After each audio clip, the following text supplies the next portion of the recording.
So, welcome again.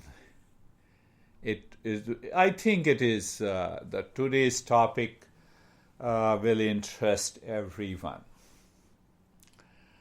There was a great master, Swami Vivekananda, who lived only for 32 years. He has written more than 200 books. He came to the United States long back in 1893. And he stayed here for more than 2 years. Great master. Another great master of which the text we are studying nowadays is Shankara. He lived only for 37 years. And he also contributed. My master lived for 92 years. So a question arises that how this happened. When all the three masters are enlightened, then they should have lived more, they should have contributed more to the society. Why this is so? So the first answer I'm briefly touching on. The lifespan of the body depends on the ripe karma. What is ripe karma? Ripe karma is the past karma that creates the body. So ripe karma means that karma which has created the body, and the fruits of that karma will be exhausted in this body, in this lifespan, out of the total karma. You have a saving account, it's the total karma, out of which select karma is taken out that gives the birth of a body. Based on the past karma, my lifespan is decided. Go slowly. Karma with the ego sense we have covered in the second step. Karma with the ego sense and desire for fruits are free from both of them. If we are free from both of them, we progress into meditation and we can bypass the past karma. That is the beauty. If not, we accumulate impressions that will fructify in the next birth. Normally we say, who cares the next birth? We have not seen it. We cannot see it. How can you see it? Until we die. Next birth. So if you say, who cares the next birth, then accept what is happening in your life. Why you worry about it? Because past karma is fructifying in this life. Take one example. You drive carefully. You follow the rules of the road. And still, sometime we meet with an accident. When I'm doing everything right, then how come I have met with an accident? I have a right intention. I got married to someone and then the problem starts. Everything is right in my present life. Remember, that result of an accident or a problem in relationship is coming from the result of the past karma, not the current karma. Understand that. Slowly we are going. I'm trying to cover... Sorry. So, going slowly. So, what is the teaching? If I start living my life in meditation, free from ego sense, and free from the desire of the fruits of an action, the result of my current life, current karma is be accumulated, that will break the cycle of birth and the death. Birth and the death. And then, when it breaks the cycle of the birth and the death, then you live into that state of happiness. So, what is this secret of law of karma? First thing to understand, that every karma, every action has its effect. Every karma. Karma is done by thought, speech, action. Say I look at Terry, for one example, so mind thinks, Terry is very good. And then I had an attachment to the Terry. So what happens? Mental karma, attachment, now the passion. Will this fructify in this life? Sometime this fructify in this very life. Otherwise, it is accumulated. It is accumulated. Sometime the effect is realized instantly, and if not, deposited in the saving account. We don't have a memory of it. You see, at the age of 16, we have some emotional and hormonal changes. Sensuality is there. So mind starts thinking about it. I'm accumulating those karmas that may fructify in this life, or it may not. If it is not, it is accumulated.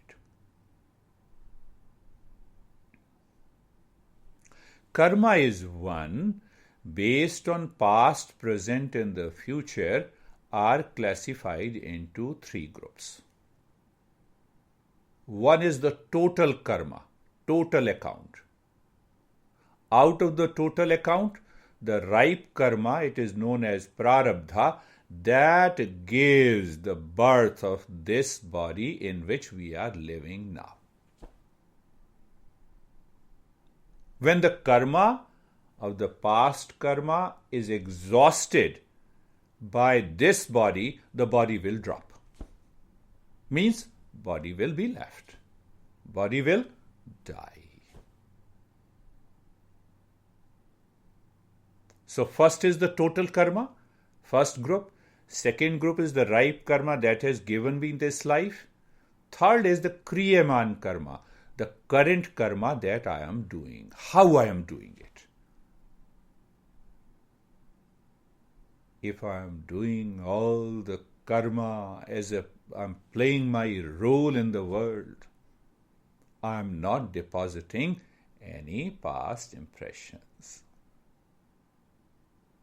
So when I'm not depositing past impressions, what is going to happen every day? My mind lives in peace and happiness.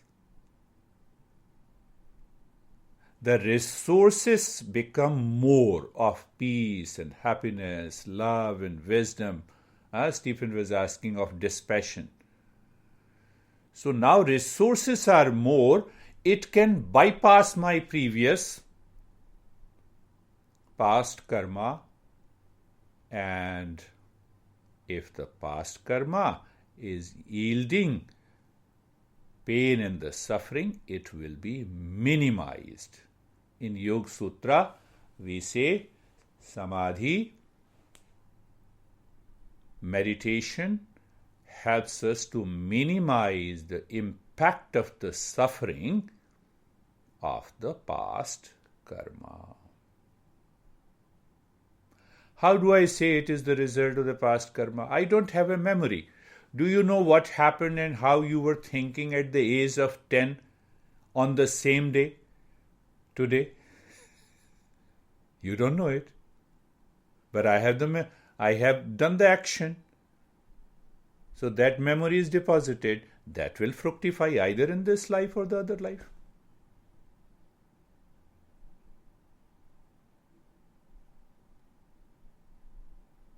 Now, second part of it. If the past karma, what the past karma does. First, it decides the birth. it decides the first birth. First fruit is the birth, place, parent, country. Second, it decides the lifespan. And between the life and the birth and the death, there is a pain, there is a pleasure. We are rich or poor. We have all the means to live a luxurious life, plus suffering. Body has some problem. So all are decided by the past karma. Why we should practice meditation? Link it. Because when I am practicing meditation, I am not minimizing the impact of suffering coming from the previous life in this body, but I am also releasing all the past impressions so that my future life means next hour, next day, next year, life is full of peace and happiness. So many people ask me, see that I have been living my life with honesty, with a kindness, with a hard work, and still I'm suffering. That suffering is the result of the past life, not this life. Have you not seen? Have you not seen, we feel very sorry. We enter into a grief. Look at this young guy who died. Such a great guy, full of energy. And he has not been harming anyone. So these two are different. We have to understand that. If the past karma, we have done our good karma in the past, we live in pleasure. If we have not done it, we live in pain. So the meditation comes in between. That you have to understand, is the mind still in the mode of pleasure seeking? No. Let it be directed for discovery of the inner peace and happiness. But if lot of pain and the suffering, then what you do? If you practice meditation, you minimize the impact of pain.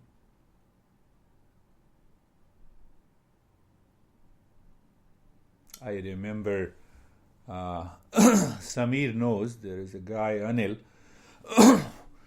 Every time he used to come to me, you see that, come to my house for session, long back in India, with a two-wheeler, this motorbike, he always used to meet with accident, small or big. Sometime he used to fell on his own. Sometime he used to hit the car. Sometime the car used to hit him. Every day.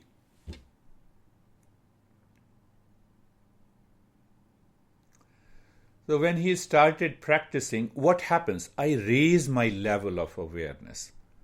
Sometime because of the past karma, you live at a lower level of your awareness.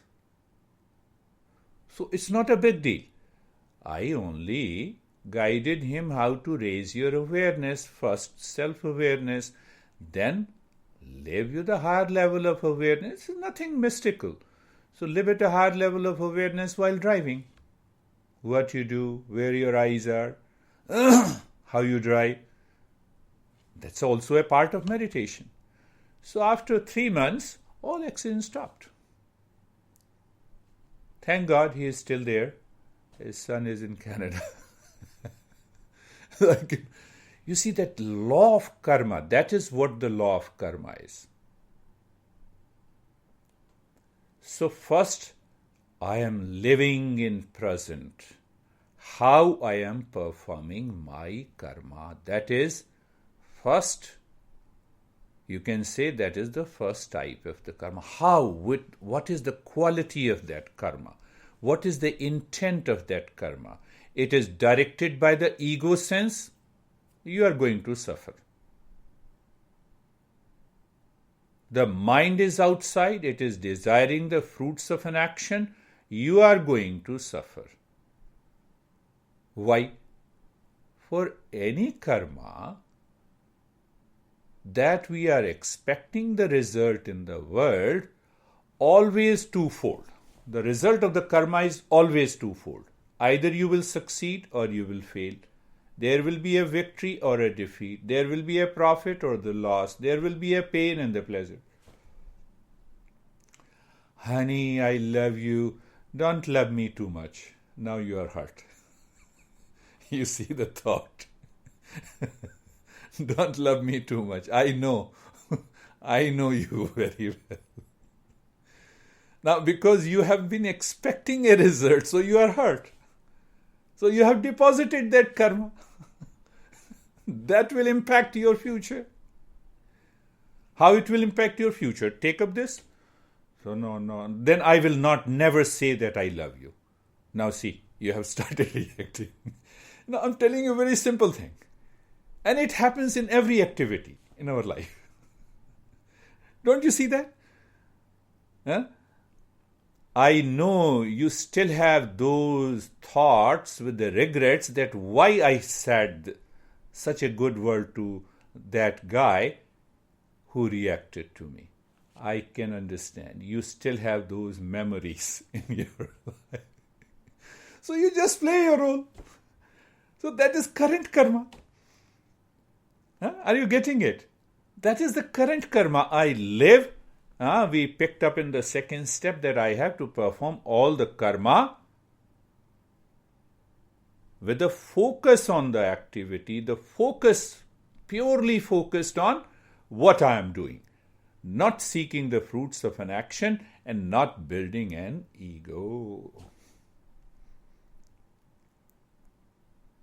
So this current karma in this way is going to minimize the impact of the past karma by which the body is created, and it will fructify the result. So if it is a pain, pain will be minimized.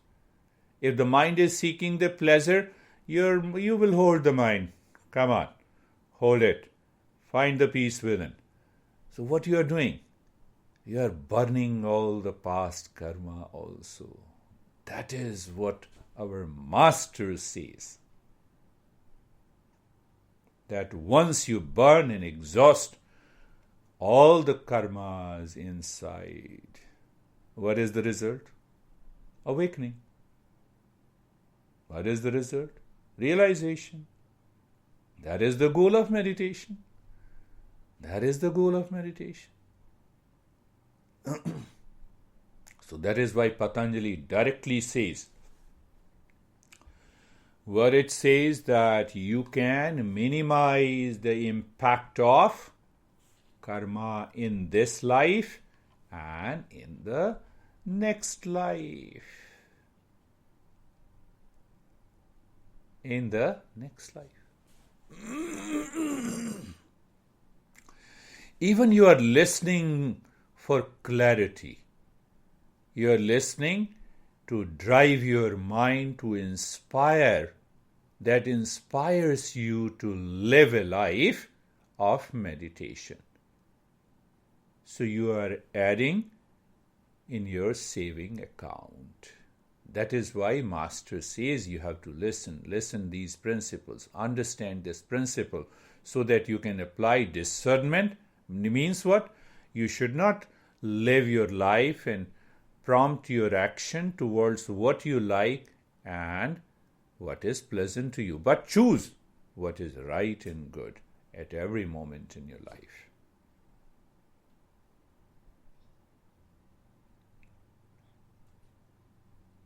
Look at Terry. Terry lived a wonderful life. I have seen her when we met in 2007 and 8.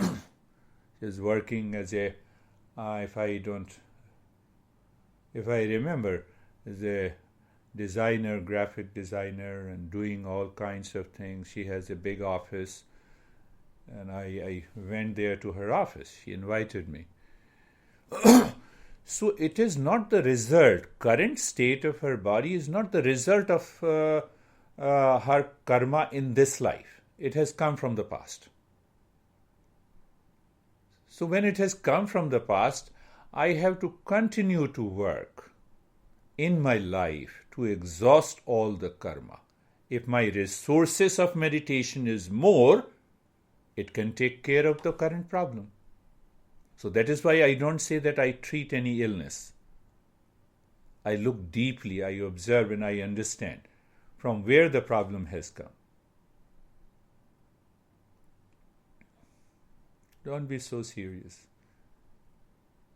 So think of all those moments in your life where your mind says, I have done so good in my life and still I get those results. Become aware. It's a result of the past karma. Let me continue to work in meditation to reach to a state where I can burn the result of the past karma. Then what happens? The life moves smoothly into peace and happiness. You accept it. First you accept if there is some problem. Like, for example, again going back to the Terry. Let the Terry accept this is the fact. And then work on. Continue to work on meditation to bypass the impact.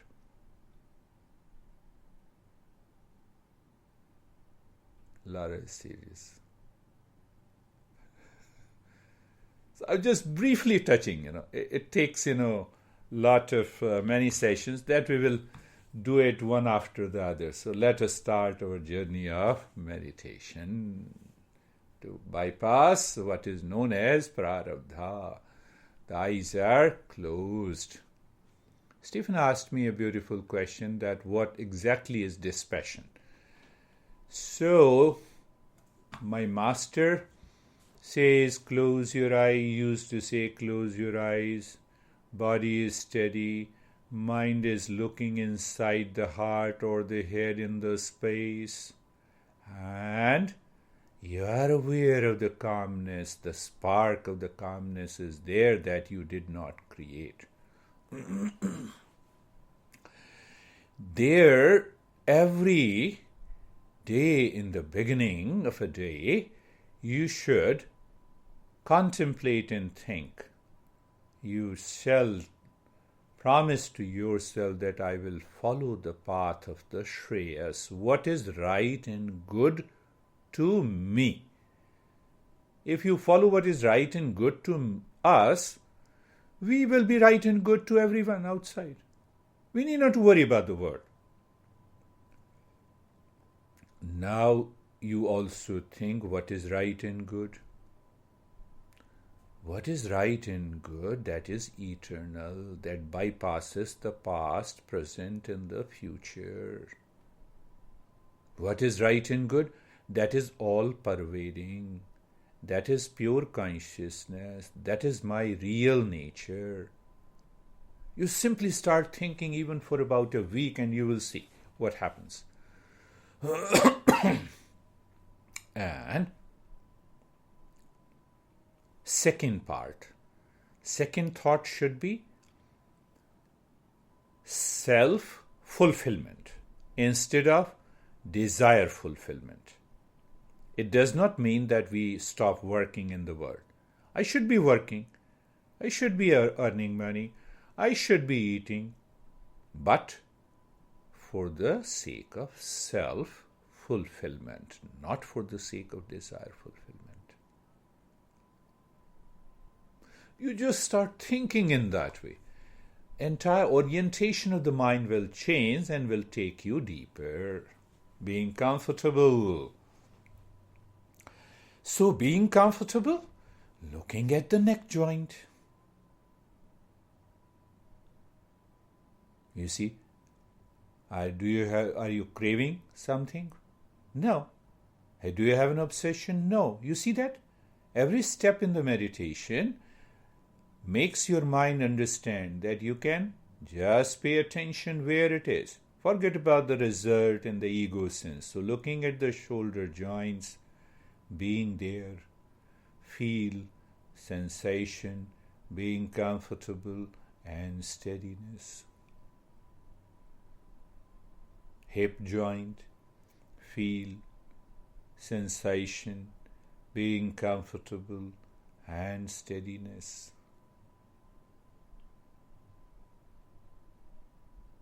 The entire body.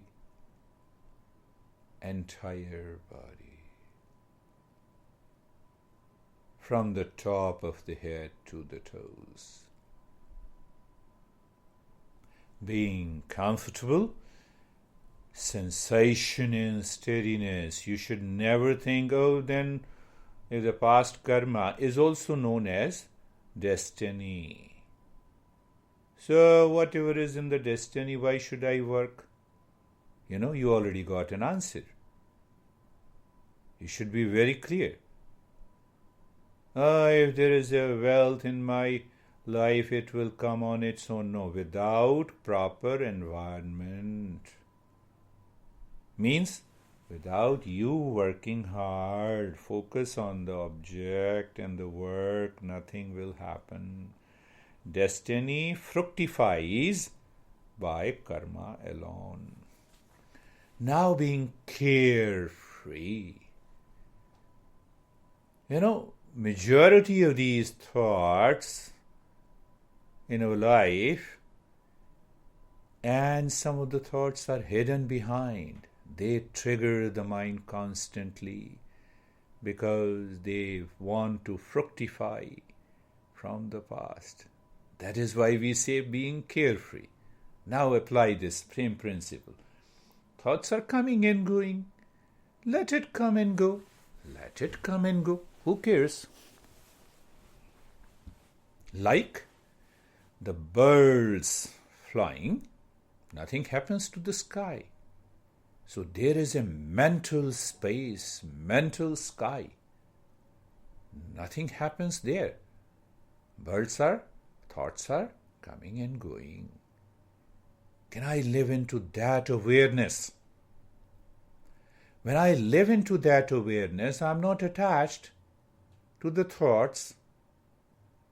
So this step is like viveka, discernment. And if you continue, the time comes, you realize. What do you realize? That I am detached. You are in dispassion.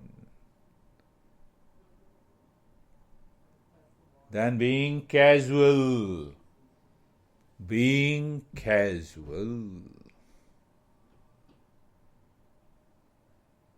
Casual, doing nothing. The water always remains casual. Why? Because water knows I am water. Do I know who am I? That is the journey of meditation. Look at it. So remind yourself, I'm my real self. I'm pure consciousness. That's what I'm discovering.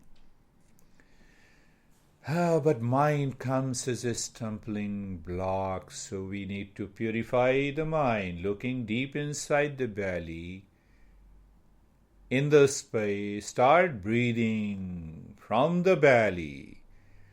Short, long, or maybe long breath, hissing sound.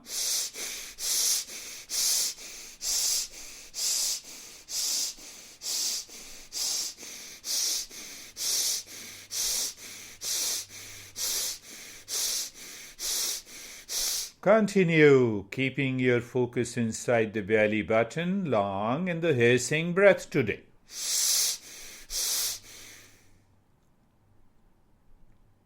Continue.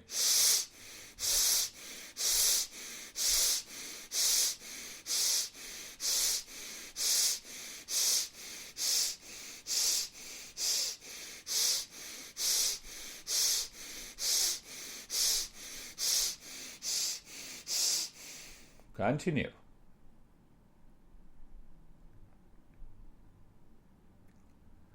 Long in the hissing breath.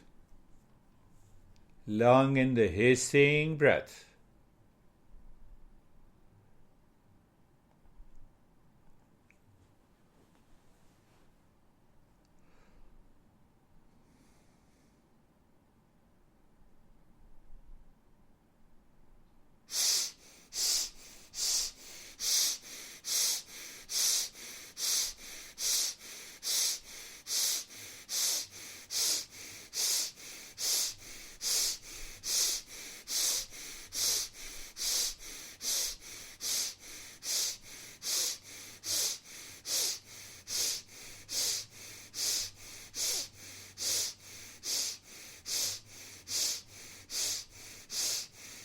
And stop it. Start breathing deep, silent and slow. Deep inhalation. What is the hashtag? It is deep, it is silent, it is slow. Means you raising awareness of the breath. At the same time, what is happening? The mind will remain alert and vigilant. It will not fall back to the past impressions. Some thoughts are known, your mind gets carried away. Others are not known, mind feels, oh, why don't you feel, oh, I'm feeling sleepy. The mind starts scratching the body. You see that? Little, very subtle areas of our past impressions. Otherwise, there is no reason why the master is saying keep the body steady. If you enforce the discipline on the body, you are creating more impression. Meditation is walking in a razor's edge. Now with that, deep breathing, inhale deep, silent and slow, and focus inside the forehead at a point in the calmness star, doing the humming sound.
Stop this humming, but continue inhaling and exhaling deep, silent and slow. Body is steady. It is in the state of tamsik sattva guna. We'll understand that. Now we are moving the breath in a rhythmic way, deep, silent, and slow. Now we are asking the mind to move itself inside the spine. As you inhale, the mind moves from the top of the head to the tailbone in the space inside. And when the breath is coming out, the mind is moving from the tailbone to the top of the head, but in the space. But you see that our past karma cannot be exhausted so easily. What I said, those who live in the heightened state of awareness in the life, the past karma can be exhausted. At the same time, you get absorbed into meditation. So we now see that how we do it. As you move the mind inside the spine, in the space, you see the space, and drop Om Shanti. Again space, Om Shanti. Again space, Om Shanti. Again the space, you don't create the space. Space is already there, Om Shanti. So you drop Om Shanti 5 times during inhalation and during exhalation also.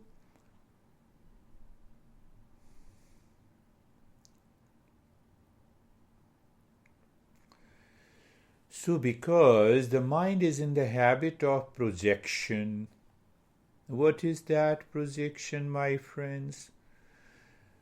Mind habitually, by the force of the past karma in this body, it starts working habitually and unconsciously. We are breaking that. That is what the Patanjali says. We minimize the impact of suffering, illness. Increase the resources if you want to get rid of a particular problem. It depends on the problem and its intensity. Purely rational understanding. Continue. Again, I'm making you understand. Body, tamoguna plus sattva. Breath, rajoguna plus sattva. Mind, satoguna, first level. Moving the mind inside the spine. Second level, looking at the space and dropping Om Shanti. Everything is clearly defined. Nothing mysticism. Because you are making a conscious journey in meditation.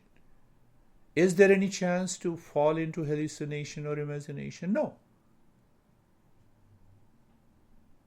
My master always used to say that whatever I guide consciously. We both walk together without any magic, mysticism, imagination. So there is no chance. It may take little more time, but you will succeed. Continue. Om Shanti.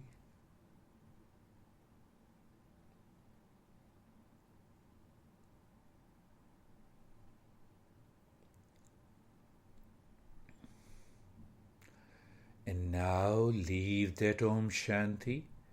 Move the mind inside the right arm with a deep, silent and slow breath, either from the shoulder to the fingertips or from the fingertips to the shoulder. And we still keep that awareness. What is that awareness? Breath is your car. Mind is the driver. Where it is driving on the highway in the space inside the right arm, without any mantra. Because that is the next higher step. We want to see if the mind is absorbed deeper within and it can bypass the body. It can transcend the body.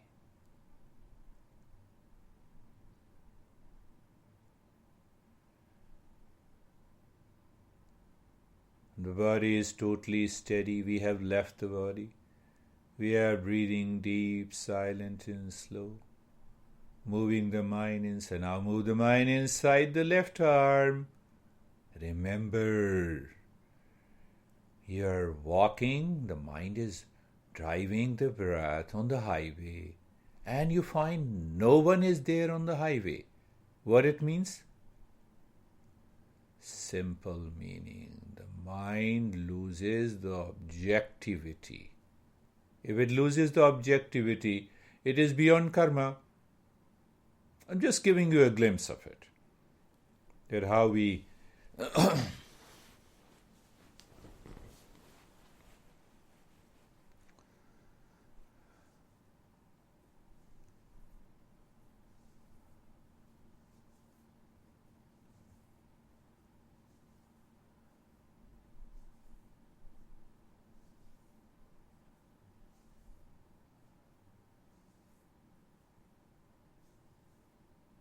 now inside the right leg, what we are doing, we are moving the mind in the highway. Highway is the space inside.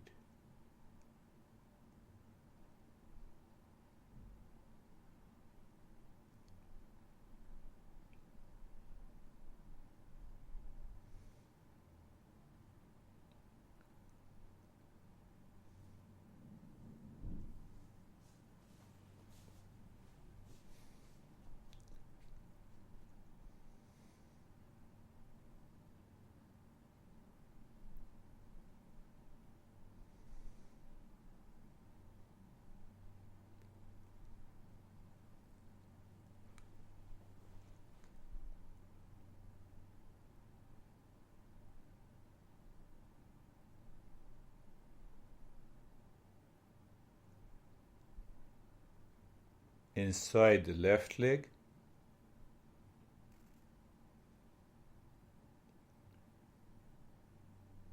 you see the mind conceives that infinite space as a highway. It loses the objectivity. And it loses the objectivity means what? The body is also an object. So we feel as if we have transcended the body, not out of the body experience.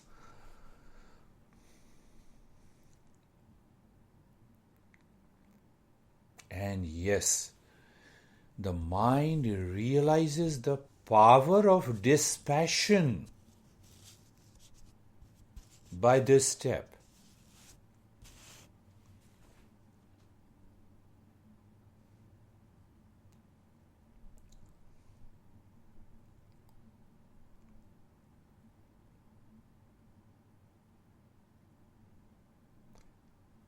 Now inside the spine, as you inhale. So in the previous step we were dropping Om Shanti, but now we are not dropping. So we are checking the different states of our consciousness from the crown of the head to the tailbone, from the tailbone to the crown of the head.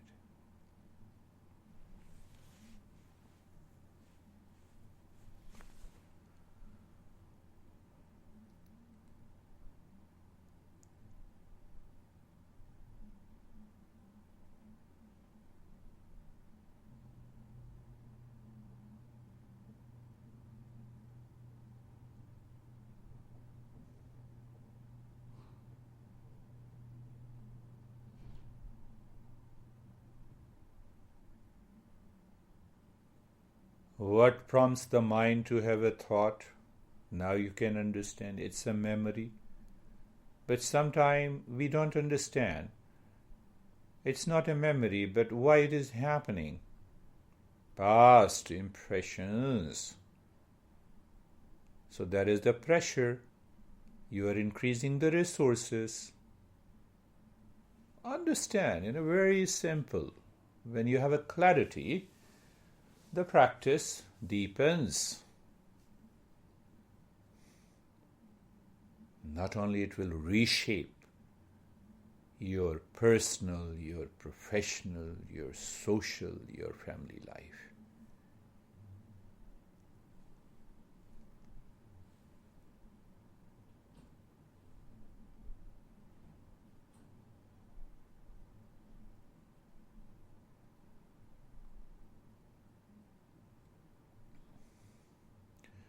Now leave the deep breath. Keep looking inside the forehead in the space at a point of calmness.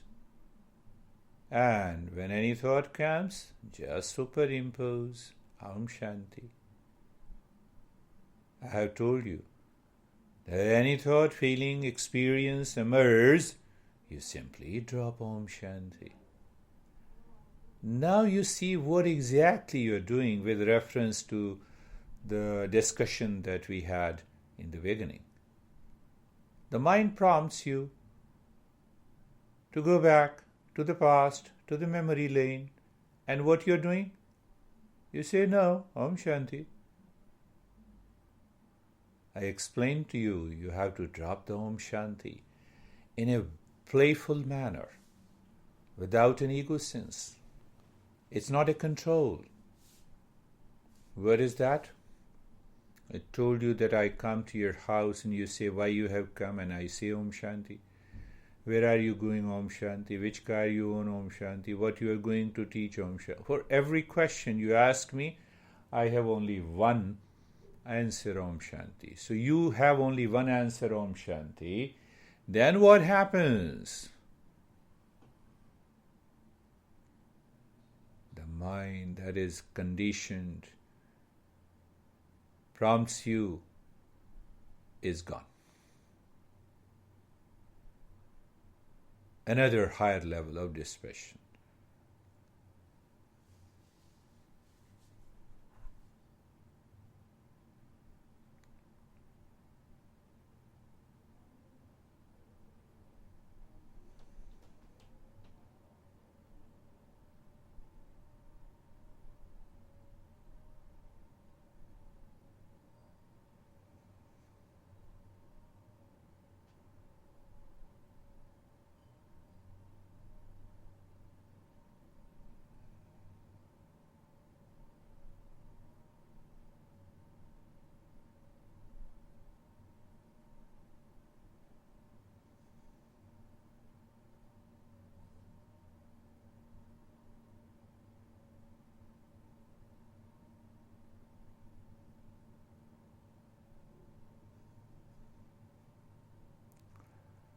And leave this step also, walking the mind on the crown of the head in the space.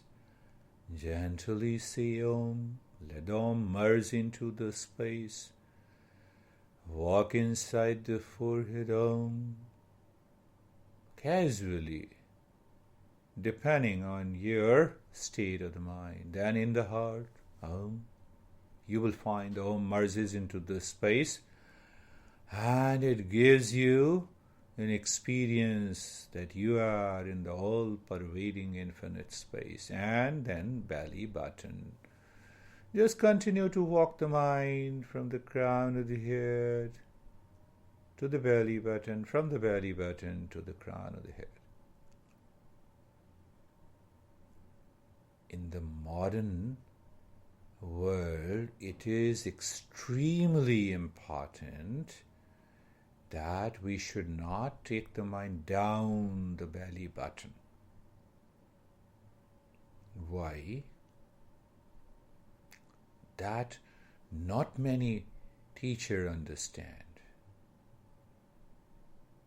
The modern world is a world of luxury, comfort, sensuality, and there are millions of exposure. We are already exposed. We need not to get exposed to those things. That causes the anxiety, the reaction, the conflict and anger and the problems.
And now leave that. Look at the breath going in. Drop Om. Let the Om merge into that infinite space when the breath goes in, when the breath comes out.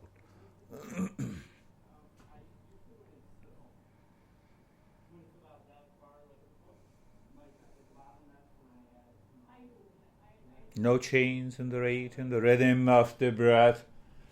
No change in the rate and the rhythm of the breath.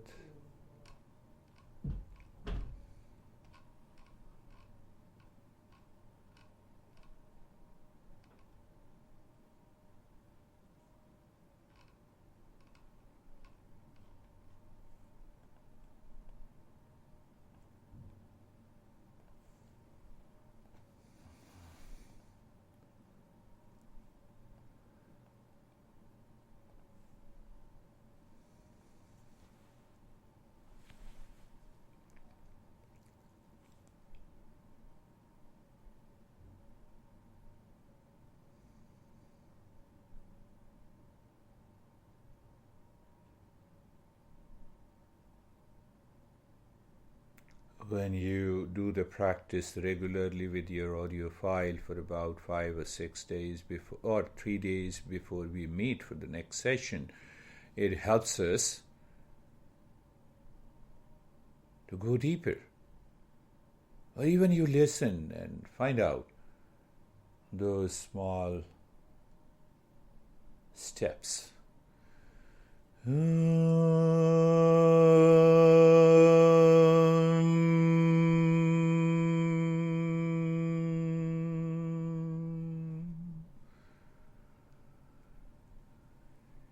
Shanti, Shanti, Shanti.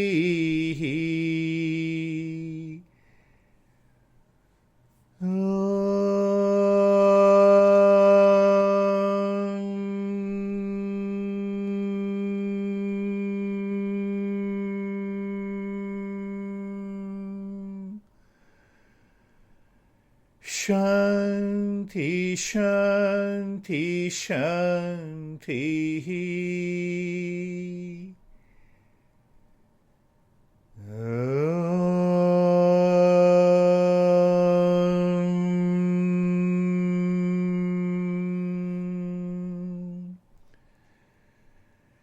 Shanti, Shanti, Shanti. Bring your mind on the right hand, your mind on the left hand. Lift your both the palms, place it on your closed eyes, open the eyes inside the palms, know your experiences, and bring the hands down. We'll share our experiences and then question and answer. How are you, Lara? I am good. I'm good. It was a good meditation. It was really deep and quiet. And then I was feeling the heart beat and just my breath. That was it. That was happening. It was like no body sensation whatsoever. And then at one point I got a huge yellow. Yellow. That's a deeper, yes. You all are seekers now in this session at present. That's really good. How are you, David? And Jerry? Very, very deep and very, very peaceful is the way to describe it. And the only thing it went by very, very quickly. I couldn't believe my hands were asleep. I couldn't believe I had to put them up to my face. But I just remember at one point the thoughts were kind of like a deck of cards, just kind of flashing, or flipping in front of me. But I couldn't tell you any of the thoughts. I just saw them like spinning like a wheel. That was kind of a weird thing, but very, very peaceful. Very peaceful, but no thought disturbed you. Nope. That is the beauty. See, Stephen, that is another way to explain this passion. You were asking me, thoughts, any thought, good, bad, high, low, they let them come, let them go. I watch them. So I have a liberty to pick up what is right and good. How are you, Jerry? Good. The takeaway is very inspiring. A message of knowing if we're inspired by our higher consciousness, then we don't have to worry about anything, because we know that in every given situation we're just going to do our best. Yes. So we don't have to worry. We don't about have anything. to worry. Yes. You see, that's how these great masters used to live in that peace and happiness. Yeah. Beautiful. It had a lot of color and Lot of color. Energy, vibration, calmness. It was great. Thank you. That's good. You all are seekers now. Seekers always succeed. So how are you, Stephen? I'm good. It was a little different because my question of the discussion that then led into the conversation of karma, the law of karma. It brought on a lot of reflection and contemplation in the best way from an old friend of mine who was a shaman. And it was a similar conversations that him and I used to have about karmic cords and the effects of our past lives on today, our health, and all this other stuff. So it brought me back to where I had visions and flashes of seeing his face, and tying your conversation and his together and making sense of it all from a personal perspective. So Yeah. So I was very conscious. Those were the thoughts that were coming, and I didn't think that they were so bad to say get out, because it was relevant to what we were talking. You were kept talking through the thing. So but I was very peaceful, very calm, peaceful, and again, and reflective of the whole message. So yeah, that is also another type of meditation. We say there is a lot of contemplation and reflection continues, but that does not disturb the peace of the mind, rather that you go deeper. So that is also a way to practice meditation. Good, very good. How are you, Sam? I'm great. Today, I had a lot of imagery when we were going through the different areas of the body and looking at them. I had this image in my head of, every time giving each area of my body energy, nice oxygenated blood going to that area. And, something we talked about, I was actually talking to Uncle Stephen about it over the weekend, was relevant to this conversation, I think, was the idea of that I've been working on, of having a lot of expectations of things that I should be doing on a given day, and not accepting when I'm lazy on a given morning. And it actually ends up, on Saturday I sat around and I was in bed for a while. I was flipping through my phone and I kept saying, "You really got to get up, Sam." And then I just wasn't doing it, and I was annoyed at myself afterwards. And then I had another friend remind me of a little math equation that people have used before. It's reality minus expectations equals happiness. So the more that you expect of whatever's going on takes away from your happiness, because you're going to disappoint yourself. So I think that goes along with the message of what Girish just said and what you were talking about, which is just do what you can in the moment. Everything that happened, and just keep going. Yes, it's a deeper insight, Sam, that the expectations reduce the joy in life. One. And then if you keep on expecting, the mind forgets the present, what needs to be done, where I need to focus on. So it is a good idea that every day before going to sleep, you sleep and imagine. There the imagination works, what I have to do tomorrow in the morning when I wake up. I will perform all these activities. So you visualize that agenda. So that will break the pattern of, what you say, laziness or sleepiness in the morning. So you see that have you closely understood that what you said to me, that in the state of the laziness, the mind goes where it should not go. It is lazy, so it picks up the phone. It starts thinking of something that is not at all relevant in life. And then the mind starts running in a direction where we are not supposed to go. So at this young age, if you realize those patterns, you will succeed much better, even in the material life, than others. How are you, Sergey? It was very deep. Good. I haven't seen anything like spectacular. I'm just feeling something. Yeah. In my case, always like feelings in my body. In this case, it was like a pressure from sides of my head. And as deep I'm going, the bigger pressure I'm feeling in my head. And then when I'm coming up again, like the pressure stops going.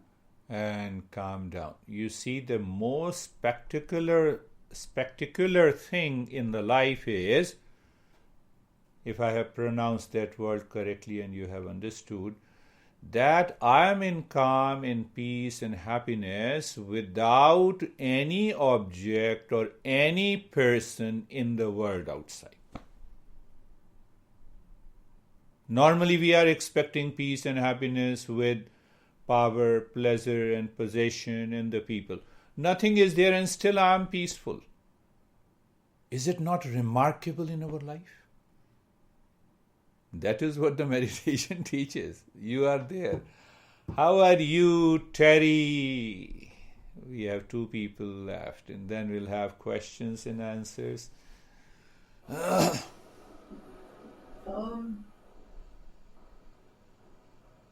My mind was.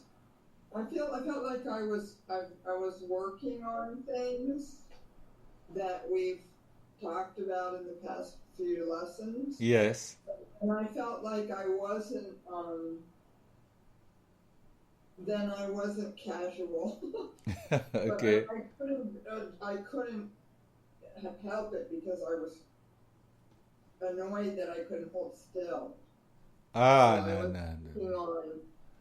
No annoyance, no anger. I'm bringing my consciousness up into the crown. Yeah. And I thought, well, you're working on it. You're working too much. Yeah. It's So your body didn't move today too much, but there was a little movement. So mind picks up a thought or a feeling or an impression out of the blue, and then it gets concerned. That is because of absence of dispassion. So think of the dispassion. Think of the law of karma also. That what is happening to the body, it is the result of the past. Even thinking that, it is the result of the past. What I need to do, I have to live into the heightened state of awareness. How are you, Sameer?